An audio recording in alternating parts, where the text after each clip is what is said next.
najavio još jednog predavača, eminentnog. To je gospodin Carreck iz Brightona, iz Velike Britanije, Univerzitet Sussex, laboratorija za pčelarstvo i socijalne insekte. Ladies and gentlemen, I will introduce the next one, the next lecturer, Carreck, Brighton, Great Britain, University of Sussex, laboratory for beekeeping and others. Thank you. Right, thank you very much for inviting me here. It's good to come back to Serbia. I am also going to be talking about Varroa, and I hope that what I say will complement what Preben has just said. Zahvaljujem na pozivu, ovo je drugi put, on je već bio u Srbiji. Isto će govoriti o Varoi i zahvaljujem Prebenu što je već neke stvari rekao. So I'm just going to start by introducing beekeeping in Britain and Ireland. And as you can see, there are a number of different beekeeping associations in the different countries that make up the British Isles, and there is also another association that represents the commercial beekeepers, the bee farmers. Pokazuje kako je u Engleskoj, oni imaju veći broj pčelarskih udruženja. Ima oni koji se samo bave, da kažem, komercijalom, plasmanom, a otprilike broj društava pčelinjih je 220.000. And these different associations between them mean that the beekeepers have probably about 250,000 hives between them. And I understand in Serbia you have twice that number. Kaže, potpuno mu je jasno da sa ovoliko košnica imaju dosta pčelarskih udruženja, jer u skladu sa tim, obzirom koliki je broj košnica u Srbiji, jasno je da je mnogo veći broj udruženja u Srbiji. And I need to say a little bit about the climate in Britain, because although we are a small group of countries, we do have very varied climate. We have a maritime climate. Specifična klima, imaju morsku klimu, which means that in the southwest of England, the climate tends to be very mild and wet, and in the northeast, it tends to be dry and cold. Samim tim, zbog ovakvog položaja, jugozapad njihove države je sa blagom i vlažnom klimom, a severno i istočno je hladno i suvo. And this is very relevant to talking about the choice of control methods for Varroa, which I will come on to in a minute. A to je ključno za dalju priču o odabiru metode kontrole Varroe. It's worth saying that we do have quite a lot of government support for beekeeping, and in recent years we have something called the Healthy Bees Plan, which is aiming to improve the beekeeping industry through improving the way that we're keeping our bees, particularly with a view to disease control. Vrlo je bitno da kaže da imaju podršku države, da je država, evo, baš poslednjih godina napravila i plan koji ima za cilj zaštitu i poboljšanje zdravlja pčela u Engleskoj i Velsu, znači to je izuzetno bitno za njihov napredak. And under that we have a national bee unit which maintains a database of all the bee colonies they know about, and they provide a lot of information on the distribution of pests and diseases around the country. Naravno, internet sajt koji govori o svemu što je aktuelno, o distribuciji štetočina, bolesti, primene pesticida. So I'm going to specifically talk about Varroa. And Varroa was found in the UK in 1992, so Quite a number of years after you had Varroa in Central Europe, it was finding its way to more obscure places like the British Isles and Sweden. I kod njih je stigla Varroa, prvi put je utvrđena 92. godine, znači pre 25 godina. So this was the first headline from when Varroa was discovered in the UK in 1992, and you can see it was described as the equivalent of rabies for bees. Nije kuga, nego... Znači, smrtonosna pošast otkrivena u Devonu.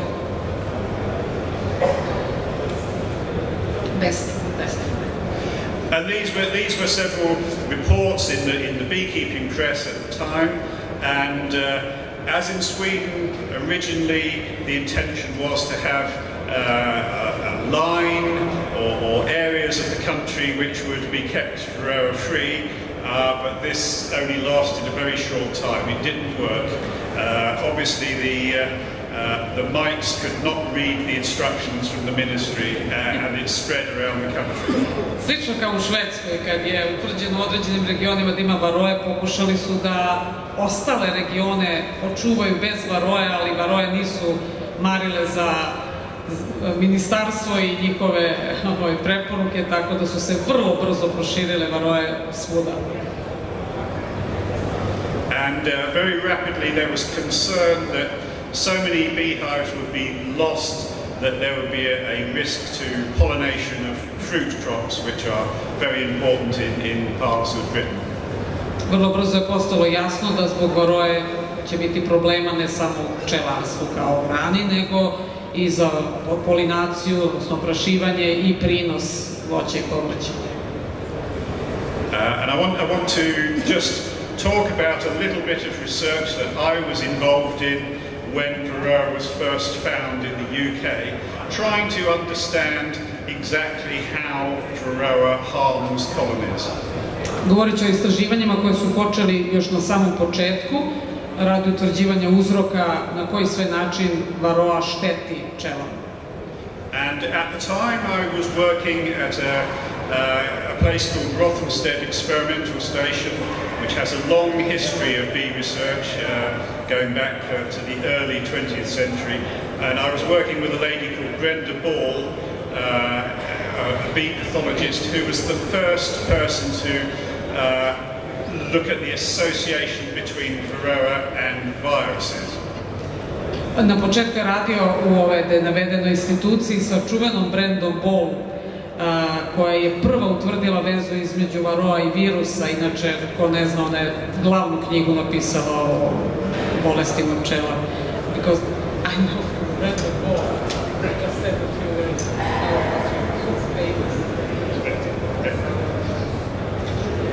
So in 1992, as soon as we could, we went down to Devon in the southwest of England, which was the first place where Varroa had been discovered, and we were really looking to see what effect Varroa was having on naturally infested colonies, and we were looking at dead bees and mites to see what diseases were present.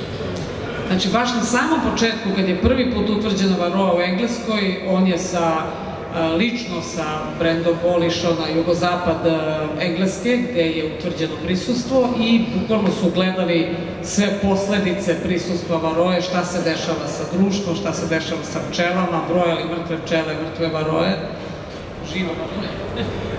And this is Dartmoor, which is an area of high ground in Devon. It's moorland with heather, and lots of beekeepers move their hives for the heather honey there. Što je najtužnije, taj predoj je prepun vresa i mnogi pčelari upravo tamo sele pčele. And this was one such hive, and this colony looks quite good here, but actually this colony and all the other colonies in this apiary were dead a couple of weeks after that photograph was taken. Evo vidite kako izgleda, u tom momentu je bilo odlično, ne deluje da je nešto mnogo falilo, ali par nedelja nakon ove slike uginula je kokošnica i to je upravo isto tog pčelinjaka gde je bilo varoe. And when you look closely at the hive, you can see why that colony was going to die. It had a huge infestation of mites and lots of dead larvae and pupae dying in their cells. Ali već tada, dok nije uginula, kad su oni pregledali, videli su kakva je situacija, veliki broj krpelja, veliki stepen infekcije i mnogo uginulih larvi i lutki. And when we examined the dead bees and mites from these colonies, we found that almost all of the bees and brood were infected with a virus called slow paralysis virus, and this was quite a surprise to us.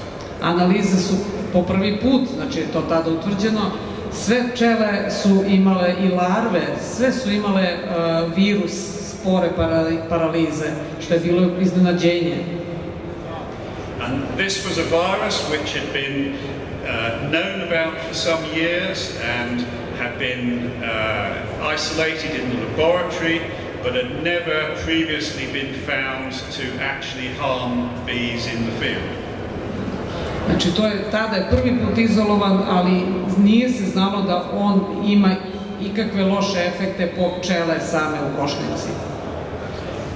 And we were able to demonstrate that the mite, by feeding on the bees, was actually transmitting this virus from bee to bee, from adult bee to larvae, and from pupae to adult bees again in a transmission cycle. Znači, on je upravo lično učestvovao u tim prvim istraživanjima gde su dokazali da krpelj koji siše hemolimfu pčele se zarazi virusom i prenosi je na ostale pčele i na leglo.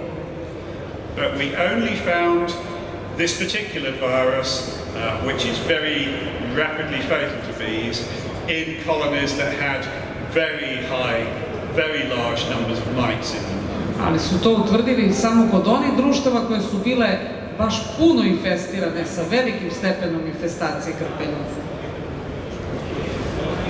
But after a couple of years, we started to see bees with these very distinctive symptoms of the crippled wings that Preben mentioned, and this is caused by another virus which isn't so rapidly fatal, but is called deformed wing virus.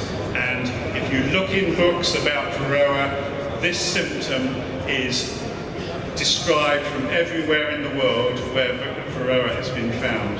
Drugi virus koji su otkrili je virus koga zovemo virus deformisanih krila ili deformacije krila, a simptomi su jako vidljivi u ovom slučaju i vi danas svuda na svetu imate, nažalost, mogućnost da vidite ove simptome i to je drugi virus koji je utvrđen da ga prenosi Varroa.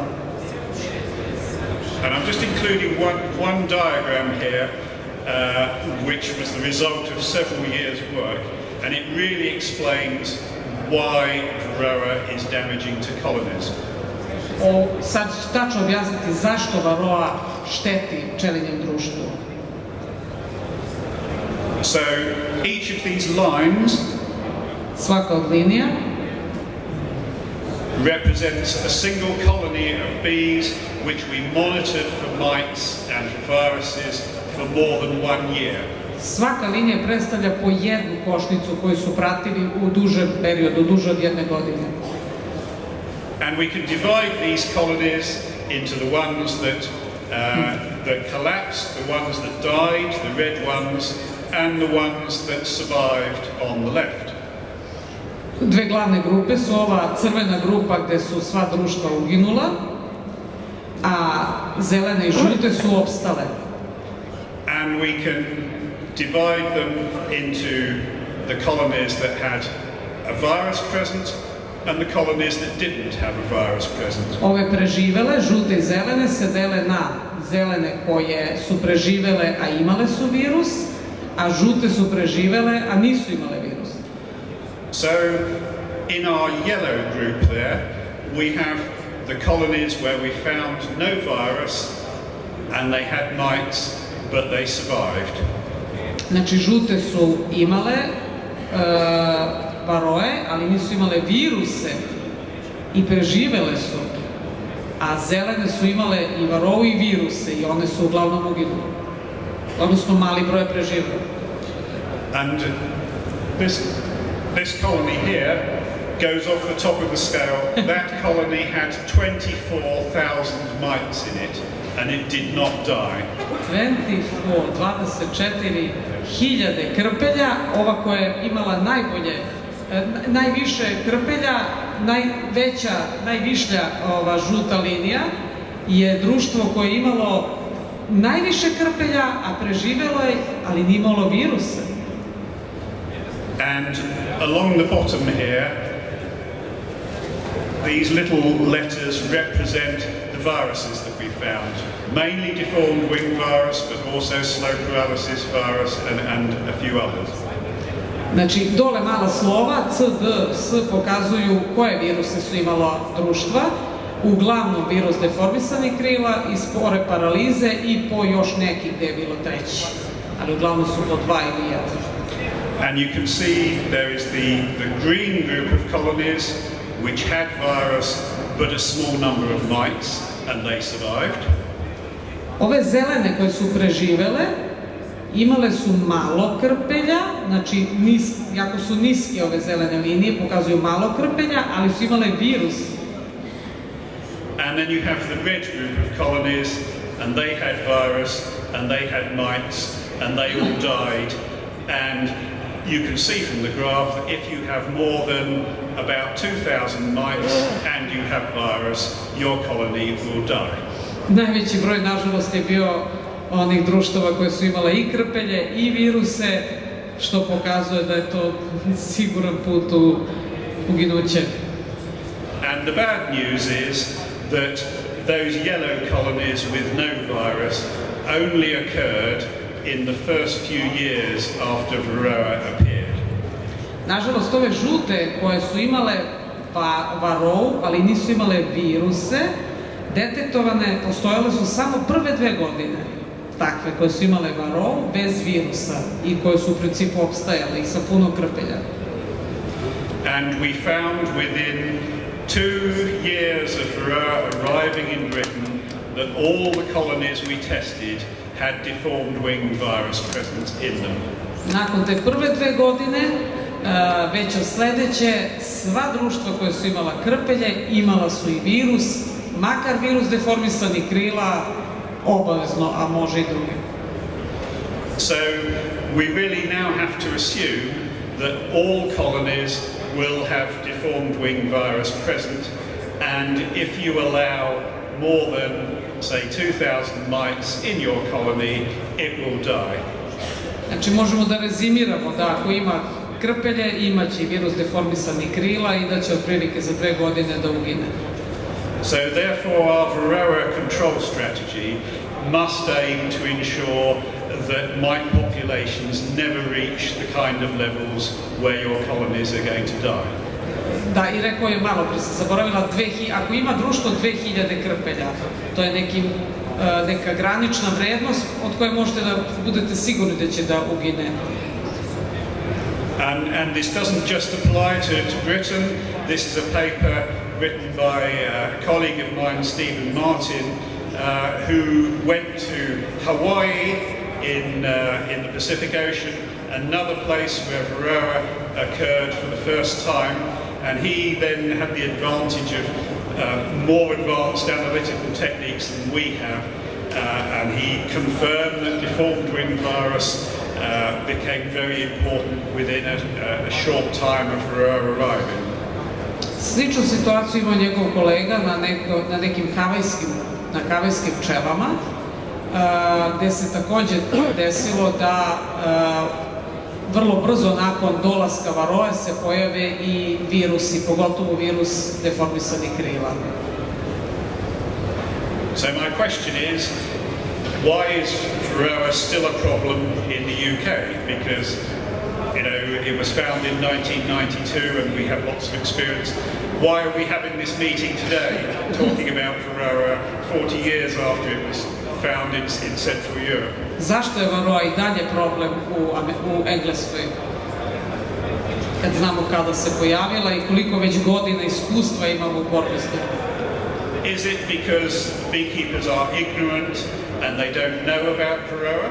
Da li je možda zato što pčelari to ignorišu i ne znaju ništa o tome? I think actually it's because the alternative control measures that beekeepers have used are not always that effective, and in many countries there's not a good choice of effective methods available. On misli da su alternativne metode kontrole koje pčelari koriste definitivno nedovoljno efikasne i da imaju ozbiljne nedostatke. So, to go back to the early days of Varroa in Britain, the first product to be licensed in the UK was Varroa. Preben's already mentioned it. Flumethrin is the active ingredient, and then the next year we had Apistan tauafluvalinate, again a similar compound. Videli ste prvo, 93. im je odobren zvanično preparat na bazi flumetrina, zatim 94. na bazi taufluvalinata. These were both extremely effective control methods under good conditions. They could be 99% effective at removing mites. They were very clean and convenient. You just put these strips in, and beekeepers sometimes left the strips in for rather a long time. But for a while, beekeepers thought this problem had been solved. Na početku su imali izuzetnu efikasnost i bilo je sve tako lako i čisto da se to primeni i da se dobije dobar ishod, ali pčelari, jako su se nadali, pokazalo se da nije to nikakvo rješenje. But of course it didn't last, and this map is actually a little old now, but it shows what happened. Resistance to pyrethroids was first discovered in northern Italy in, it says there, 1991. After these products had been used for about 20 years in parts of Italy and France. Opet je isto kao i što smo ranije rezimirali, problem je rezistencija koja se javila. Rezistencija na piretroide se javila najpre na severu Italije i vremenom, vidite dole po bojama, kako se širila i pojavljivala, odnosno objavljivano je da postoji rezistencija redom u jednoj po jednoj zemlji, a kaže da je i ova mapa već zastarela iz 2008. And within a few years, as you can see from the graph, these resistant mites had spread around parts of Europe, and I think resistance found its way to this part of the world at about the same time as it did in Britain.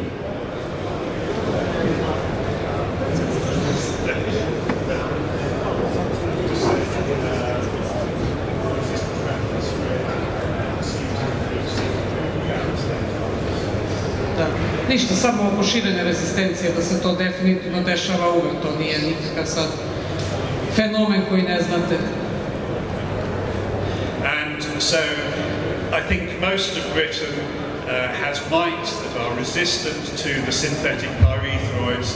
We did some testing of RBs in Sussex only 2 or 3 years ago and found that the mites were still very resistant to those synthetic pyrethroids. I posle ovako dužeg vremena pokušali su da vide da li ta rezistencija i dalje postoji, obzirom na dug period kada se prvi put javila. U Sussexu, gde on radi na univerzitetu, su radili i dalje visok stepen rezistencije njihovih varroa.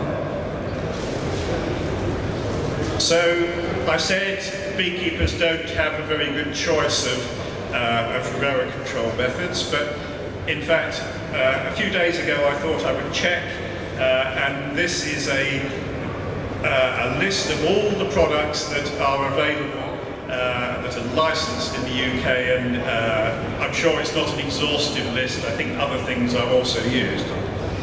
Ovo je prikaz svih preparata koji su kod njih dozvoljeni, znači licencirani za primjenu, i ja sam sigurna da vi prepoznajete potpuno sve ove aktivne supstance, ali kaže da to nije cela lista, da je siguran da ima još nečega što se koristi na terenu. So in the UK there are currently 11 different licensed treatments available and they contain 9 different active ingredients. Znači trenutno u Engleskoj je 11 licenciranih tretmana protiv varoe, a u okviru njih je 9 različitih aktivnih supstanci. But my question would be, have all these products been tested under UK conditions? Ali profesor postavlja pitanje, da li su svi oni testirani u uslovima klimatskim koji vladaju baš u Engleskoj? And the question is, do they work? Kraće rečeno, da li oni rade posao? So if we go back to our list, ako se vratimo na ovu listu preparata, at the top we have these synthetic pyrethroids, which, as I've already said, do not work in most parts of Britain. Za ove prve već smo rekli da, pošto su na bazi flumetrina, ne rade u Engleskoj već duže vreme rezistencije. We have a group of products which rely on essential oils, and we have other products relying on organic acids, and I'm going to talk about them in a minute. Ostali proizvodi, kao što vidite, uglavnom se baziraju na etarskim uljima biljaka ili organskim kiselinama. And then we have 2 products based on amitraz that have been licensed quite recently. Imaju odnedavno i nekoliko proizvoda sa amitrazom. Nedavno je licencirano i nekoliko proizvoda sa amitrazom. So some of these products I don't have any personal experience of, and I don't think have actually been tested in the UK. So for the rest of my talk, I'm going to be talking about things that I have personal experience of, particularly that we've actually done experimental studies on. On sa mnogima nema lično iskustvo i zato će nadalje da priča samo za ono što ima lično iskustvo. So I'm going to briefly mention this product, Apigard, which is also available in Sweden. I've used it myself. It's a gel containing thymol. Znači, prvo će reći nešto kratko o Apigardu, za koga zna da postoji i u Švedskoj, i njegove iskustva o efikasnosti. A znate šta je gel sa timolom? And this relies on the thymol coming out of the gel and going throughout the hive and affecting the bees. And as such, it is quite dependent on temperature and humidity as to how well it works. Samim tim što se njegovo dejstvo bazira na isparavanju i na taj način dospeva do svake pčele, mnogo njegove efikasnost zavisi od vlage i od temperature.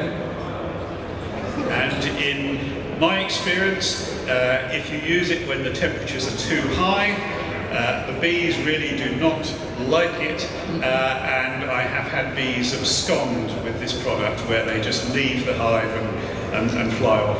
Čim je toplije, pčele nikako ne mogu da podnesu jer je isparavanje veliko i po njegovom ličnom iskustvu pčele bukvalno napuste košnicu.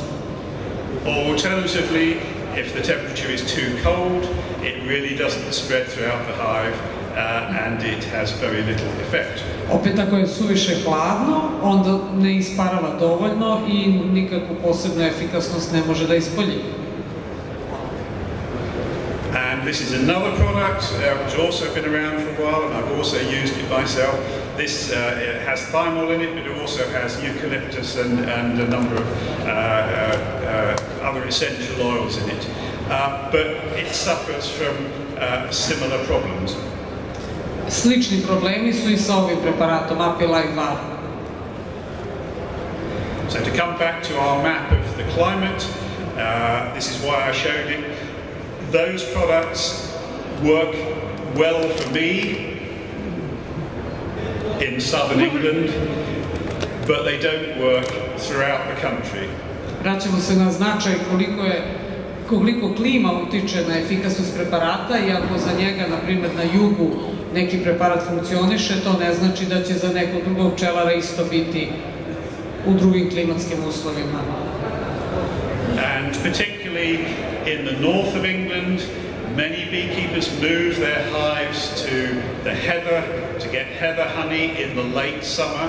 They move them to high ground and then they will bring them back home in the very late summer, perhaps in September, October.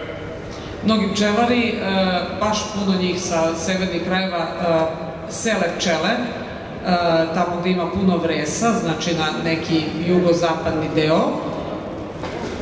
And by that time the temperature is too cold in those northern areas for products like Apigard to actually be effective. I onda vrate pčele u taj severni region negde u jesen i onda deluju Apigardom. Apigardom. So in terms of what we actually do, I want to talk a little bit about the concept of integrated pest management or integrated Varroa management. Integrisan, odnosno menadžment u kome se veći broj metoda koristi po posebnoj strategiji usmeren protiv Varroe. And as its name suggests, this involves looking at the pest, in this case Varroa, to get the big picture, to understand what's going on and how to treat it most effectively. Znači, gleda se generalno šta prolazi sve Varroa, da bi se na nju najefikasnije delovalo. And in terms of Varroa, I think our starting point really wants to be that the bees we are using are at least partially resistant to Varroa, and Trevor has already mentioned this. Prvo, da li su nam pčele s kojima manipulišemo rezistentne, makar delimično da su otporne na Varroa. The second thing is we need to monitor our mite population, so we need to know at least roughly how many mites are in our colonies. Drugo, treba da uvek pratimo procenat infekcije, odnosno brojnost populacije krpelja. And the reason for knowing how many mites are in our colonies is that we only treat when we absolutely need to. We've seen that graph showing how the damage is directly related to the number of mites present. So if we know how many mites are present, we can treat at the right time and when we need to. A tretman treba obaviti samo ako je neophodno. Znači, ne treba bez provere i dobrog raščlanjivanja svih detalja i stanja u košnici primeniti tretman, nego samo ako je neophodno. So, where do we get our resistant bees from? Odakle da dobijemo rezistentne pčele? I want to talk about work we've done at the University of Sussex, and we have a project called the Sussex Plan for Honeybee Health and Wellbeing. Oni su na njegovom univerzitetu razradili plan za dobrobit i zdravlje pčela, odnosno za gajenje zdravih pčela. And one part of this was breeding disease-resistant hygienic honeybees. Jedna stvar u okviru tog plana jeste da gaje one pčele koje su rezistentne, odnosno koje imaju visoko izraženo higijensko ponašanje radi izbacivanja zaraženog legla Varroa. So what do we mean by hygienic behavior? Šta podrazumevamo pod higijenskim ponašanjem?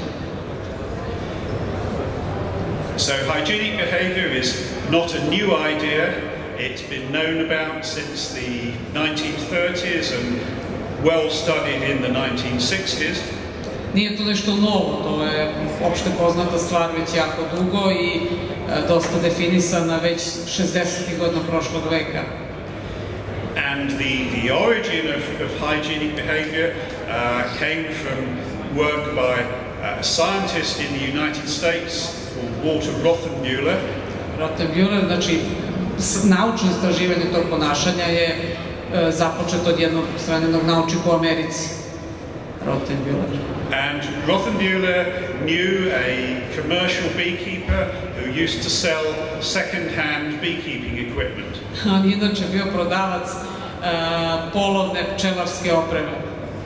And this beekeeper would buy beehives from beekeepers whose bees had died from American foul brood, and he would bring them back to his yard, and when he had time he would clean up the equipment and sell it. Znači, taj naučnik je u stvari zarađivao tako što kupi košnice od pčelara, čije su društvo uginulo od američke truleži, kad stigne on ih očisti, sredi, doradi pa proda. And Rothenbuehler noticed that this beekeeper, despite having all this infected equipment, and American foul brood is a very infectious disease, despite having this infected equipment around, this beekeeper's bees appeared to be thriving. Appears to be? Thriving. Znači, interesantno je da su kod njega društva opstajala, iako ih je gajio u tim košnicama koje su pre toga imala društvo od američke truleži obolelo. And when Rothenbuehler studied these bees, he found that they had the ability to detect sealed cells that had American foul brood in them, and they cleaned those cells out, as he termed it, hygienically, and thus avoided suffering from the disease themselves. Njemu je bilo interesantno da prouči kako te pčele opstaju i ne obole, iako su očigledno izložene sporama američke truleži, i otkrio da u tim društvima postoje obolele larve, ali da ih one jako efikasno čiste i društvo kao društvo ne oboli, ne razvija se klinički znaci bolesti. And he was able to demonstrate that this hygienic behavior was a genetic trait, and that you could breed bees for this characteristic. And he found that in a given population of bees, there would be some colonies that showed this hygienic behavior. Posmatrajući duže vreme, uočio je i da je ta osobina nasledna, tako da mogu da se odgaje pčele na higijensko ponašanje, kako mi to kažemo, odnosno one koje su više naklonjene čišćenju obolelih larvi od nekih drugih. Znači, od njega potiče ideja selekcije pčela na higijensko ponašanje. And later it was demonstrated that bees that were hygienic in relation to American foul brood were also hygienic in relation to chalk brood, which is a fungal disease. Kasnije je utvrdio da osim što su otporne na američku trulež, istovremeno su otporne i na krečno leglo, jer po istom principu pčele uklanjaju i larve koje su obolele od krečnog legla. And then more recently still, it was suggested that bees that are hygienic towards American foul brood and chalk brood would also be hygienic towards Varroa.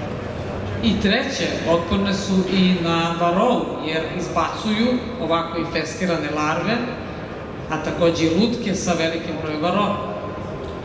So about 10 years ago at the University of Sussex we started a breeding program to try and increase this hygienic behavior for Varroa control. Tako da su i oni na osnovu toga započeli gajanje i selekciju pčela na higijensko ponašanje. And these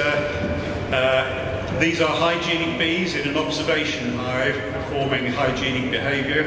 Evo, ovo su upravo te higijenske pčele koje pokazuju svoje higijensko ponašanje. Vidite ovu belu lutku što su izbacile. Evo, belu lutku. And there we have bees that have detected a dead pupa and are dragging it out of the hive. Znači, one bukvalno izvuku i uklone je iz društva. And the advantage of hygienic behavior is that it's a trait that we can easily measure. A to je osobina koja može lako i da se izmeri, da se kvantifikuje. And how do you test for it? There are a number of different methods, but the one we have used is freeze-killed brood. Više načina postoji. Jedan od načina je da se eksperimentalno ubije određeni broj pčela, odnosno larvi, pomoću tečnog azota, liquid nitrogen, sa tečnim azotom. So we have here the equipment you need. Šta vam je potrebno da opreme? This is a tin can with the top and bottom cut off. Konzerva koju ste odsekli dno i vrh, poklopac. And you pour on liquid nitrogen into that small round area that you've put your tin on. I sipate tečni azot niz zidove te konzerve koju ste stavili na leglo, tako da uništi svo leglo u tom krugu koji zaklapa konzervu. So you get a cone with a circle cut in it, like these, and all the bees, all the pupae within that circle should be dead. One bi sve trebale da budu ubijene i onda treba da pratite koliko njih ubijenih će izneti higijenske pčele. And you can photograph those frames and count the number of cells that are in them. Da ne bi brojali istog momenta, najbolje da fotografišete kako izgleda taj krug pre i nakon ostvarene aktivnosti higijenskih pčela. And then you come back 2 days later on day 3. Nakon 3 dana kada dođete. And this is the kind of thing you see. Evo vidite kako izgleda gore, vidite ove krugove gde je očišćeno leglo u vidu 2 kruga, a kako izgleda dole gde nije očišćeno. So, as you can see, the top colony has removed most of the dead brood. This is the colony you want. Ovo gore društvo, gde vidite da su potpuno pčele očistile sve koje ste uništili tečnom azotom, to je društvo koje vam treba, kako želite. But the colony at the bottom, as you can see, is not hygienic and has not removed most of the društvo ispod, znači leglo iz društva ispod, vidite da nije očišćeno u okviru ova 2 kruga i takvo društvo vam ne treba jer ono nema sposobnost da očisti ubijene larve, lutke. And this is what you will see in a good hygienic colony. You will see that all the cells have been removed. Ovde vidite kod ovih jako higijenskih da su sve ćelije očišćene. This one is not quite so good, and you can see that they have uncapped many cells, but not removed all of them. Ovde nije baš najbolje izraženo higijensko ponašanje, čak vidite brojne ćelije u kojima su ostale larve, znači uspele su pčele da skinu poklopčić, ali nisu izvukle larvu i nisu je uklonile. And the reason why this might be so is that hygienic behavior doesn't appear to be just one trait. Walter Rothenbuehler thought that there were 2 genes that controlled it, one for uncapping and one for removing. Na osnovu toga je data teorija, to je davno data teorija, opet od strane tog prvog naučnika, da higijensko ponašanje nije jednostavna akcija, da ista pčela to radi, nego da postoji maltene gen za otklapanje i gen za izvlačenje lutke. And we now know that there seem to be 7 genes that control different aspects of hygienic behavior. Danas znamo da postoji najmanje 7 gena koji utiču na ispoljavanje higijenskog ponašanja. And since the queens in our colony may mate with perhaps 10 drones, it may be that some of the bees in your colony will have the gene for one aspect of hygienic behavior and others may have the other aspects. But we ideally want a colony that combines all of those. Sad kako je matica polijandrična, odnosno pari se sa velikim brojem trutova, potomstvo je od različitih očeva, tako da ćete imati čitav spektar različitih potomaka, odnosno radilica. Neki će biti jako higijenične, neke manje, neke još manje, neke uopšte. But it is possible to breed for hygienic behaviour, and we have demonstrated that you can do so quite quickly. And so the colony at the top, 92% removed, that is the kind of colony you would want to work from. And the colony at the bottom you would not want to use. Praksa je pokazala da ipak može da se radi selekcija na higijensko i postiže se procenat od 92%, znači 92% efikasnog čišćenja kod tako odgajenih, namenski odgajenih pčela. So by rearing queens from the colonies that we'd selected on that basis, we were able to quite rapidly improve the hygienic behavior of our colonies.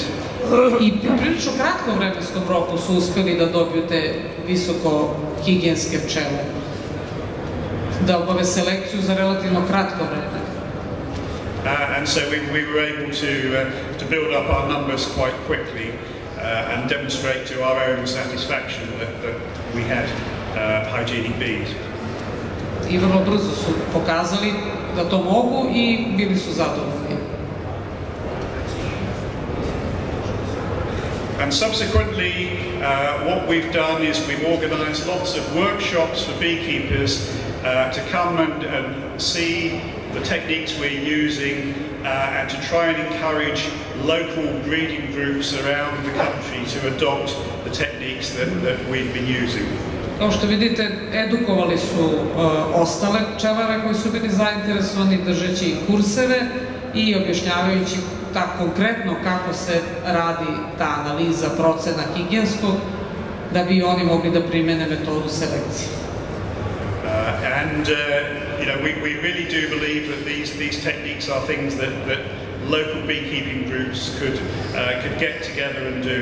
It is possible to get hold of liquid nitrogen and work from a local group.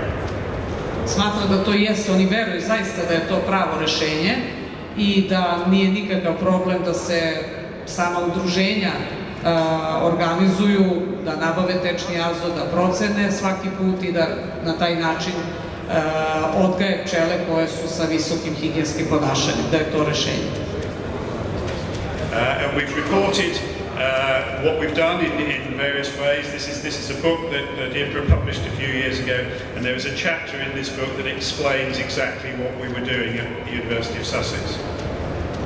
Ovo je jedna od publikacija u kojima je to, evo vidite, on je urednik, u kojoj se objašnjavaju svi aspekti koji dalje postoje, ali svuda, ne samo u Engleskoj, i zašto će ono i dalje biti problem u 21. veku.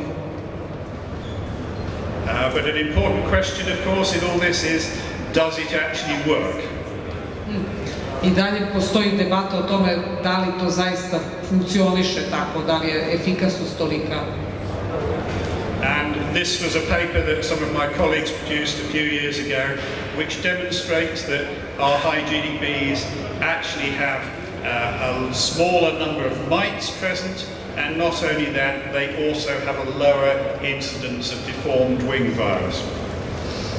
Znači, opet o primjeni takvih metoda u strategiji kontrole, obzirom na variabilnost u higijenskom ponašanju, koliko to utiče na mogućnost smanjenja populacije ili povećanja i pojavu deformisanog virusa. But I have a question. Yes.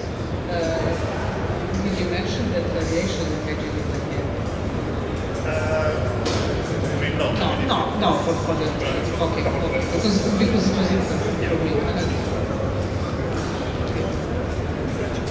And the next question is, if hygienic behaviour is so good, why does it only seem to turn up at perhaps 10% of the wild population? Ako je tako dobro higijensko ponašanje, zašto se dešava samo u oko 10% neselekcionisanih društava? Zašto pčele same nisu isforsirale tu osobinu da bude prisutna u većem broju društava, u većem procentu generalno. And it's been suggested that the reason for this might be that there is a cost associated with hygienic behaviour. So, for example, if you have very hygienic colonies, might they be removing healthy brood and thus harming the colony? To košta zajednicu, to je prilično skupa radnja, jer mnogo pčela se odbaci i zbog toga se pravi neki balans između koristi i štete od tog higijenskog ponašanja. Znači, prirodno 10% društava ima tako izraženo higijensko. And this was a paper that some of my colleagues wrote addressing this question, and in the experiments that they did, they were unable to demonstrate that there was a cost associated with hygienic behaviour. They didn't? Aha, to je bila znači jedna od teorija, ali nisu mogli da dokažu eksperimentalno da je to razlog. Zašto mali procenat društava ima higijensko, prirodno gledano? So I don't know why hygienic behaviour doesn't occur in all colonies. It may be there is a cost, but it was not shown in these experiments. Znači, to jednostavno u ovom eksperimentu nije dokazano, ali i dalje postoji dilema da li jest ili nije. And these are just some articles that we've written for beekeepers in the UK to tell them what we're doing. Ovako oni svoje pčelare obaveštavaju, znači preko pčelarskih časopisa. And my colleagues have also been selling some of these queens to beekeepers, although on a very small scale. Postoji čak i komercijalizacija svega toga. Određeni odgajivači higijenskih pčela prodaju takve matice i to vidite preko interneta. So to come back to the integrated pest management, the next thing is we do need to monitor the mite populations. Znači opet savjet da se obavezno prati, da svaki pčelar prati situaciju, kolika je stepen infekcije i infestiranosti kod njegovih pčela. And as Trevor has mentioned, there are many ways you can measure the mite population. The simplest way is to have a tray at the bottom of the hive, collect the debris and count the number of mites. It's very easy to do. Više načina, ali jedan od najčešćih, sličan, isti kao što je Preben rekao, da prebrojite krpenja na podnjači. Lepljivo.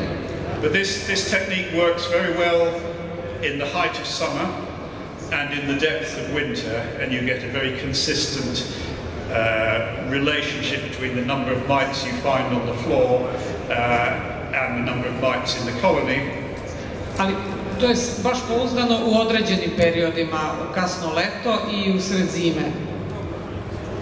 But unfortunately in the spring or in the autumn the relationship is much more complex because you do not know what proportion of the mites are on the adult bees or in the sealed brood. Ali u proleće i jesen nije to baš pouzdan način određivanja stepena infestacije. Ne znate kada su?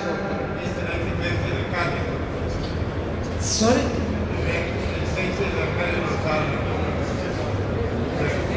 Merilo.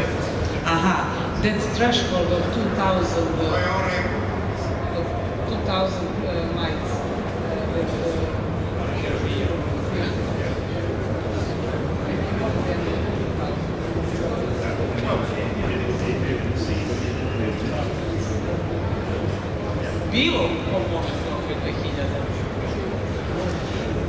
So one other technique you can use is actually washing mites from adult bees, and we have used this routinely in our experiments. You know, for what I'm going to talk about, it's very important to know the number of mites on adult bees in broodless colonies. Drugi način je ispiranjem adultnih pčela. Malo pre smo rekli, mane mogu da budu kad ne znate da li su sa adultnih ili iz legla varoe, a ovde su sigurno sa adultnih kad ispirate na ovaj način mlazom vode, sapunica i drugo. And so the final part of our program really is treating the colonies when necessary, when you have too many mites. And really, the choice of treatment will be very dependent on your particular conditions, as both of us have really been saying. But I'm going to talk about something that we find effective at the University of Sussex. Tretiranje treba samo kad je potrebno, a na koji ćete tretman izabrati zavisi od brojnih faktora, on će reći šta oni rade. So, as I said, there is a need for these techniques to actually be tested under UK conditions. And so this was some work where we were comparing different techniques for applying oxalic acid. Da, na primjer, šta su radili u uslovima Engleske, ovdje konkretno sada poređenje različitih tipova primjene oksalne kiseline. And Trevor has already mentioned sublimation, where you heat oxalic acid crystals using various proprietary tools. This one is a Varroa one, which I think is also available in Sweden. Prvo metod sublimacije, to znate da ne objašnjavam i vidite. And then you can also spray or trickle the oxalic acid onto the bees. Bukvalno možete da drugi način da u vidu spreja prskate pčele ovako po ramovima, kao na drugoj slici. So we were comparing trickling, spraying and sublimation using the same amounts of active ingredient, or in fact 3 different doses. Poredili su 3 načina, nakapavanje, zatim sprej, kada prskaju i ovaj treći sublimaciju, sa istom količinom oksalne i koncentracijom. So this is a paper from a PhD student we had called Hassan Al-Tufalia, whose PhD project was on various aspects of integrated control of Varroa. Evo kako izgleda naučni rad koji je iz toga proistekao, znači upoređivali su nekoliko tipova aplikacije oksalne kiseline i upoređivali doze, osim tipova, znači i doze su radili komparativno, kako sve to utiče na mortalitet, odnosno ubijanje krpenja. And I'm going to go through these results in some detail because I personally was a little bit surprised by the results they obtained. I was, I think, quite skeptical of the use of sublimation of oxalic acid, and I was concerned about the safety aspects of it. On je lično bio iznenađen rezultatima, očekivao da sublimacija ostvaruje rizik, znači da kod sublimacije postoji rizik. Because you have to bear in mind that oxalic acid vapor is extremely harmful, and you do need to wear protective equipment when you carry out sublimation. Zbog toga što znate koliko su pare oksalne kiseline štetne i da morate da imate specijalnu opremu kada koristite metod sublimacije. So this graph was just looking at the numbers of mites falling from the colony after treatment. Evo ovdje na grafikonu se prikazuje brojnost krpelja nakon tretmana. So you can see a large number of mites did fall from the colonies immediately after treatment. But what efficacy did that represent? Koja je tačno efikasnost, jer ovdje praćene su i pčele i krpelji i imali ste kontrolne i tretirane košnice.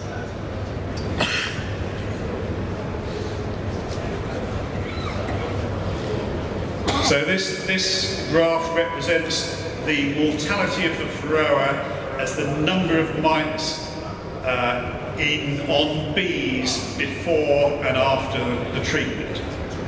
Brojnost krpelja pre i nakon tretmana je praćena. So the black columns represent sublimation at 4 different doses. I onda imate rezultate, ovi crni stubići pokazuju rezultate nakon sublimacije. The light grey represents the spraying at 3 different doses. U sredini su rezultati nakon aplikacije u vidu spreja, 3 različite doze. and the dark grey is the trickling at 3 doses. Tamno sivo nakapavanjem, opet 3 različite doze su testirane. And then there were control colonies. I ona prva što piše kontrol, to je kontrolna, koja nije tretirana. And you can see that the higher doses, trickling and spraying, were effective, but the lower doses were less so.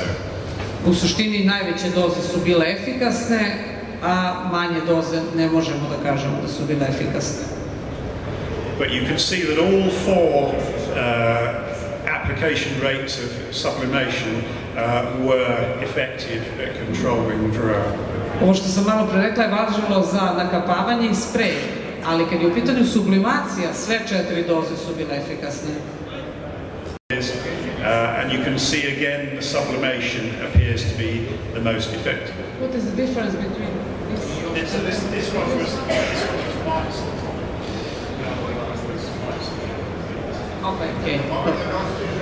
Na jednom grafikonu je prikazan broj krpelja nadoltim pčelama, a ovde je na podnjači. U svakom slučaju brojnost krpelja je praćena i opet oksana je u svim testiranim koncentracijama imala jako dobru efikasnost. Sublimaciju. Od svih doza je jako dobro efikasno. A koje su? Piše dole. Doses. Doses. The doses on the bottom, yes. About applied doses. 0.5, 1.125, 2.5, 4.5. On X. Yeah. Na X osi su vam doze. Yeah. So na X osi. It was either the oxalic acid crystals or the same amount in 50 mils of sucrose syrup. Znači, ili su kristali u pitanju, ili u šećernom sirupu 50%. 50%.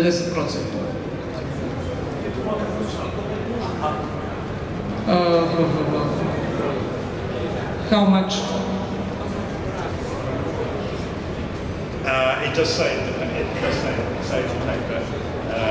Ima svih detalja u ovom objavljenom radu, znači nije ništa što se krije, vidite dole referencu, znači može to sve lepo da se nađe u radu, ima svaki detalj u radu koji je prvo prikazao naslovnu stranu. Zapišite ovog autora i Journal of Agricultural Research. So actually the figures on the white one, so 0.5, same amount. Ok. Znači mora uvek da bude ista koncentracija u različitim metodama. U svim metodama su u principu slične koncentracije rađe. Da, 0,56 je prva, to vidite svuda, pa 1,125 svuda, pa 2,25 svuda. S tim što je za oksanu bila i četvrta. Šta je to, procenat ili... Za sublimaciju je bila i četvrta najveća doza od 4,5. A sve 3 metode su rađene sa 3 koncentracije, 0,56, 1,125 i 2,25. Je to procenat ili gram? Grama, piše dole. So what effect did this have on the colonies? Was it harmful to them? Because I would personally have predicted that the sublimation would have been very harmful to the colonies. On je mislio da će sublimacija biti jako štetna za sama društva. But in fact, this is the survival of the colonies at the end of this particular experiment, and other experiments have been done. And in fact, overall, the least number of colonies that survived were at the highest dose of spray. Ovo su rezultati preživljavanja, pri čemu dead okay. So the X is where those colonies were queenless at the end of the experiment, but that seems to have been distributed between all of the colonies and may not be related to the treatment we were applying, but we need to record it. S tim što su ovi znaci X oznaka za uginule matice, što ne mora da znači da je obavezno posledica tretmana na kraju eksperimenta. And this is looking at the strength of the colonies at the end of the experiment in terms of the number of frames with sealed or open brood, and the effect isn't quite as dramatic, but it's still the strongest colonies were the ones that had the sublimation treatment, and the weakest colonies were the higher rate that had been sprayed. Pratili su svim tim društvima i jačinu društva i broj ramova sa leglom i opet se pokazalo da su društva tretirana oksalnom najbolje opstala, najbolje preživjela. And finally on this section, when you come to make a decision about what treatment you employ, there will be all kinds of practical considerations such as cost and the time taken. And this is just showing the time taken for these different methods. Kada treba da odlučite koju ćete metodu, nije to samo efikasnost i koja posledica ostavlja, nego i vreme koje treba da utrošite, koštanje, znači cena, sve to se uzima u obzir. And as you can see clearly for the sublimation, the more crystals you are applying, the longer it takes for it to sublimate, and the same amount of time is taken for each of the spraying and trickling methods. Onda opet ovdje imate kod sublimacije da je najmanje vreme u nekim, ali naravno kako je veća količina, tako je duže vreme potrebno za kristale oksalne da deluju, a kod metode sprej je jako dugo vreme potrebno, znači najviše oduzima vreme.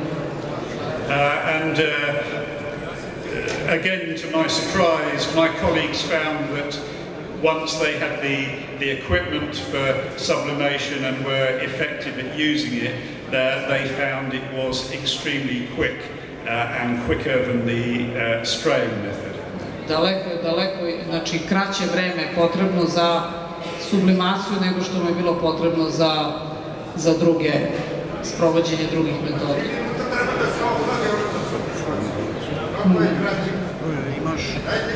He said bakterije struje, imaš uređaj, zato naspiješ i to zagorijeva.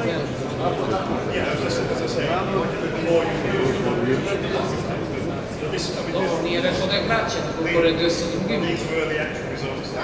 Ali zavisi od... On oduzima pravo. I mean, it's worth noting, as Preben said, that there are different pieces of equipment available for sublimating, and some may be more effective and more rapid than others. These were the results that my colleagues obtained with this particular evaporator. Da ne može neko da uradi nešto brže ili bolje, to su samo rezultati njihovih istraživanja, oni ovdje prokazuju. Ovo je u stvari kolega i tačno naveo čija su istraživanja i kakvi su rezultati dobijeni. So really to conclude all this, and again it really follows on from everything Preben was saying, I think bee scientists and extension people probably agree that in order to effectively control Varroa, you need to use a combination of techniques. Da, većina ipak smatra, nakon dužeg proučavanja i nakon diskusije naučnika i praktičnih pčelara koji se bave praksom, da je kombinovanje metoda i supstanci najbolje. And probably the starting point that everyone needs to aim for is having bees that are at least partially resistant. And that resistance could be obtained by deliberate selection, as we were doing, or by using survivor bees, as the experiment in Sweden and other projects around the world are demonstrating. There are various approaches to producing bees that are at least partially resistant to Varroa. Opet sve ovo zavisi od toga kakve su bile pčele u osnovi. Da li ste pre toga odradili neku selekciju, da li su bar delom otporne same na Varrou ili imate neke kojima ne može nijedan tretman da pomogne. Tako da sve to može da treba se uzme u obzir. da nikad neće rezultati 2 istraživanja da budu identični, da ćete vi baš dobiti iste ovako. And the second point has to be that beekeepers need to be aware of the Varroa populations in their colonies. And it doesn't necessarily mean you have to be incredibly accurate about counting the number of mites, but with experience you get a feel for a colony that has lots of mites in it or a colony that has no mites in it. And if you see bees with crippled wings, your colony has a lot of mites in it. Da, kaže toko vremena steći ćete iskustvo da ne morate da brojite svakog krpelja, nego ćete vrlo brzo posle određenog vremena znati i na osnovu pogleda podnjače da kažete da, ima puno, ima osrednje, ima malo. Takođe, ako vidite pčele sa krilima koja su nestala, odnosno ostali su samo patarenci, da tako kažem, sigurno imate puno varroa. To je već dovoljan znak da imate puno varroa. And then finally, when you are satisfied that you have too many mites in your colonies, you need to treat them with an appropriate technique, and the appropriate technique will vary from where you are, depending on your climatic conditions. I konačno opet, koji ćete metodu odabrati, zavisi velikim delom od klime, osim svih drugih faktora, znači to uvek morate da vodite računa, da napravite svoju strategiju, a ne da uzimate nekog iz bilo koje zemlje koja ima potpuno drugačiju klimu. And so products that are very dependent on temperature and humidity, like the essential oils, will work well in some places and not work well in others. Opet i u određenom klimatskom području neki dan je vlažan i hladan, drugi dan je toplo i suv, tako da je sve to jako, jako varijabilno. But techniques such as the use of oxalic acid that are less dependent on climate will probably be effective in many places. Oxalic with the...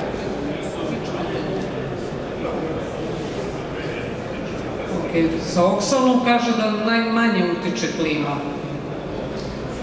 But that, testing these things under your particular conditions as beekeepers is important to develop effective control strategies. Najvažnije je da sami razvijete metod, odnosno sistem, kako da suzbijete varovu, odnosno da je držite na određenom izdržljivom nivou. And here are just some websites where there is useful information. So on the University of Sussex website there is information about our work on integrated management.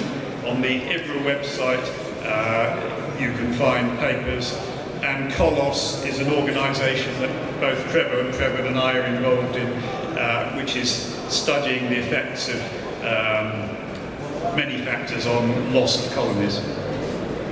Znači imate i web sajtove i organizacija, već kad smo kod Kolosa, evo mi smo svi iz te organizacije i oni su mnogo duže od mene i mnogo značajnije uloge imaju, ali ona anketa koju smo sprovodili prošle godine, gde je bio, nažalost, katastrofalno slab odziv od strane vas pčelara, bilo je par oni koji su izvukli situaciju, koji su odradili savršen posao, predsjednika nekoliko iz Surdulice, iz Niša, ali ostali su pojedinačno preko interneta i to je jako malo.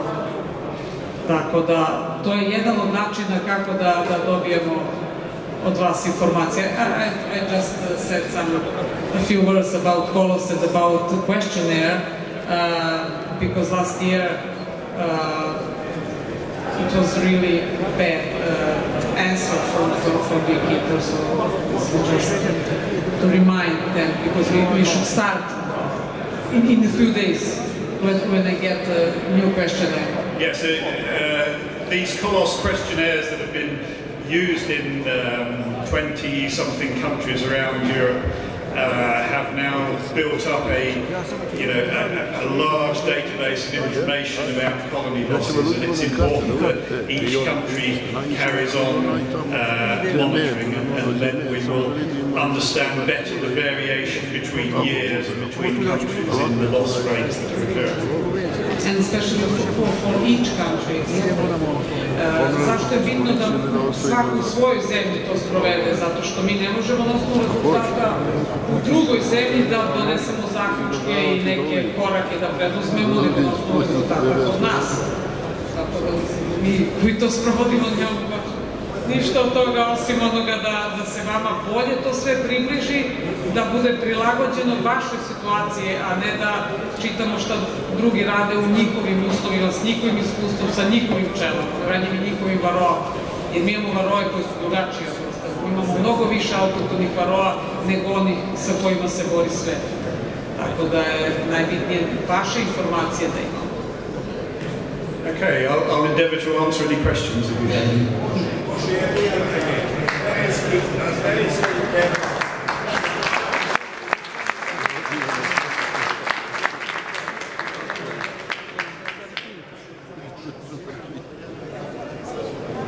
Sedi ovo. Jovo, sedi ovo.